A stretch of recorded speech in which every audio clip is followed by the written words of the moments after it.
नमस्कार, मी शीला पाटील. शिदोरीमध्ये आपले स्वागत आहे. आज आपण पाहणार आहे इडलिंबूचं लोणचं.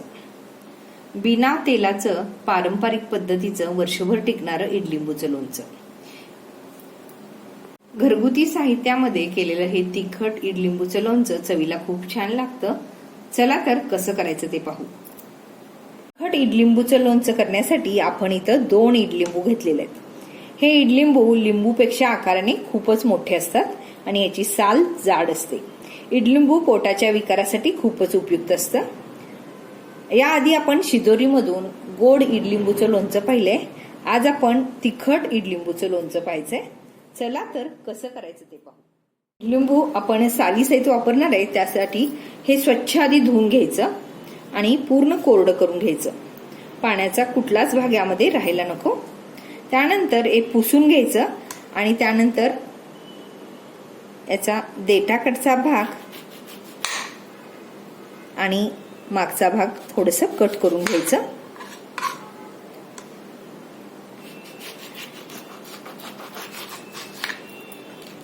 हे बघा, संत्र्यासारखा त्याचा थोडासा आकार असतो.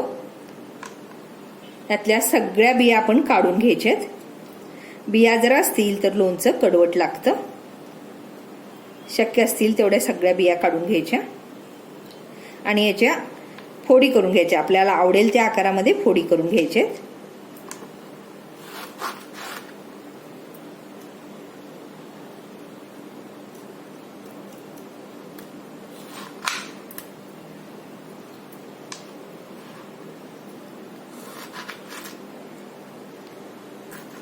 एवढ्या आकाराच्या होती अशा मी फोड्या करून घेतलेल्या आहेत.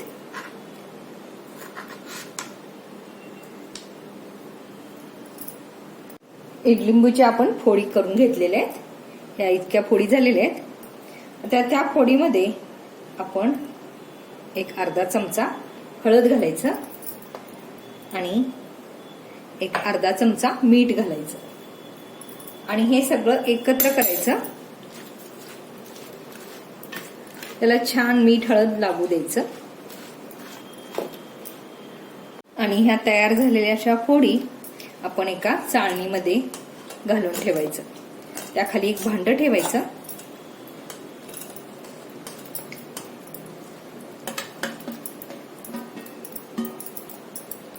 एक 5 ते 6 तास त्याला छानसं मुरू द्यायचं. त्यातला सालीतला जो कडवटपणा असतो तो सगळा निघून जातो आणि लोणचं टिकायला मदत होते.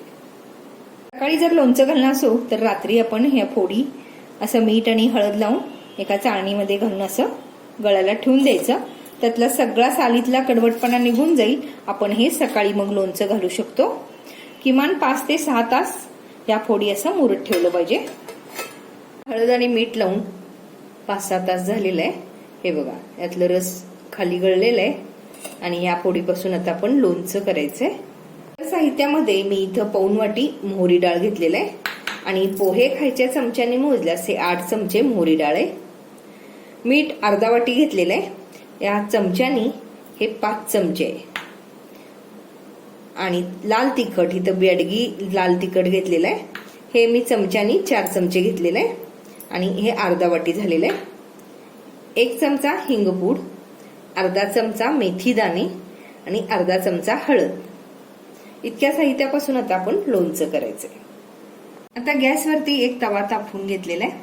तवा छानसं तापल्यानंतर गॅस बंदच करायचा आणि त्यामध्ये मीठ घालायचं.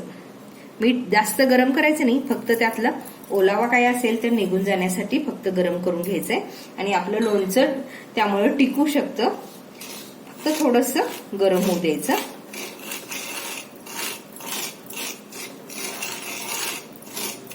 तवा गरम असल्यामुळे हे मीठ थोडंसं गरम होईल. आता ह्या गरम मिठामध्येच आपल्याला हिंगपूड घालायचंय, म्हणजे ते सुद्धा गरम होईल. त्यातच हळदपूडही घालायचंय.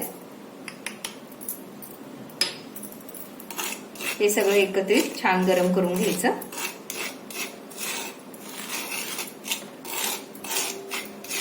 तवा गरम असल्यामुळे हे छानसं गरम झालेलं आहे. ह्या स्टेजला हे आता काढून घ्यायचं. त्या गॅसवरती परत तवा गरम करून घ्यायचा आणि गरम तव्यावरती हे पाऊण वाटी जे मोहरी डाळ घेतलेलं आहे ते मोहरी डाळ घालायचं. मोहरी डाळ थोडंसं परतून घ्यायचं, फक्त त्यातला ओलावा जाऊ द्यायचा, कलर बदलू द्यायचा नाही. थोडंसं गरम झाल्यावर हेही ताटलीमध्ये थंड करण्यासाठी काढून घ्यायचंय. तुमच्याकडे मोहरी डाळ नसेल तर मोहरी थोडंसं तव्यावरती गरम करायचं आणि बत्त्याने थोडंसं ठेचायचं हळूवार, त्यामुळे त्याच्यावरची साल निघली जाते. मग ते थोडंसं पाकडून घ्यायचं आणि मग ते आपण लोणच्यासाठी वापरू शकतो. आता मोहरी डाळ थोडंसं गरम झालंय, हे आपण आता थंड करण्यासाठी काढून घ्यायचं. तवा परत गरम करायला ठेवायचं आणि त्यामध्ये हे मेथी दाणे थोडंसं गरम करून घ्यायचं. सगळं साहित्य गरम करून घेतल्यामुळे लोणचं छान टिकू शकतं. इथं तेलाचा अजिबातच वापर करायचा नाही, त्यामुळे सगळं कोरडंच भाजून घ्यायचंय. मेथी दाणे पण थोडंसं लालसर झाल्यावर हे काढून घ्यायचं. आता गॅस पूर्ण बंद करायचं आणि तवा थोडंसं कोमट होऊ द्यायचं. आता हे थोडंसं कोमट असलेल्या तव्यावरती लाल तिखट घालायचं. फक्त ह्यातलं ओलावा काय असेल ते निघून जाण्यासाठीच घालायचंय. थोडंसं गरम होत असते, लगेच काढून घ्यायचं. त्यातला ओलावा असेल तर निघून जाईल.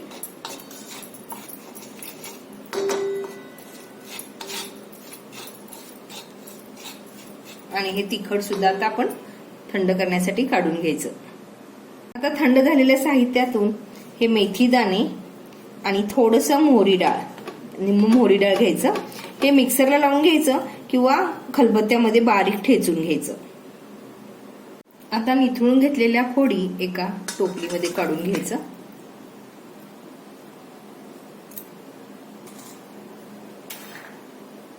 त्यामध्ये हे उखळात किंवा मिक्सरला वाटून घेतलेलं मेथी आणि मोहरी डाळचं पीठ आणि मोहरी डाळ, मीठ आणि लाल तिखट हे सगळं एकत्र करायचं. मिश्रण मात्र पूर्ण थंड झालेलं असलं पाहिजे.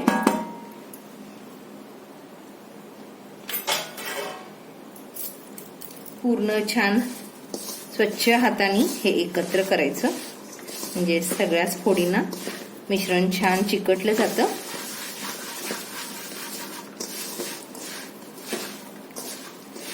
थोडंसं हाताने रगडायचं म्हणजे सगळ्या मीठ वगैरे सगळं छान चिकटलं जातं.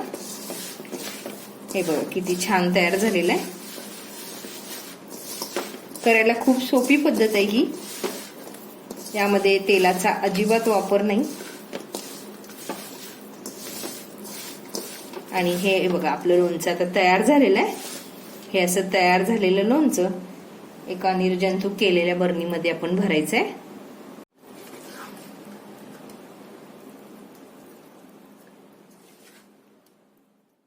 बरणीमध्ये लोणचं भरल्यानंतर हलक्या हाताने दाब द्यायचा.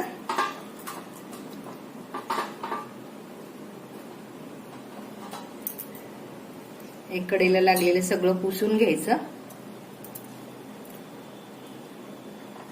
आणि त्यानंतर झाकण लावून हे ज्या ठिकाणी हवा लागत नाही, ऊन येत नाही, पण हवा कोरडी असते अशा ठिकाणी हे ठेवून द्यायचं. 2 दिवसांआड असं हे लोणचं असं हलवत राहायचं, म्हणजे तिखट मीठ वगैरे सगळा मसाला सगळीकडे लागलं जातं आणि लोणचं छान मुरतं.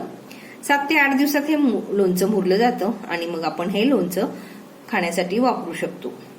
करायला एकदम सोपी पद्धत आहे. तुम्ही या पद्धतीनं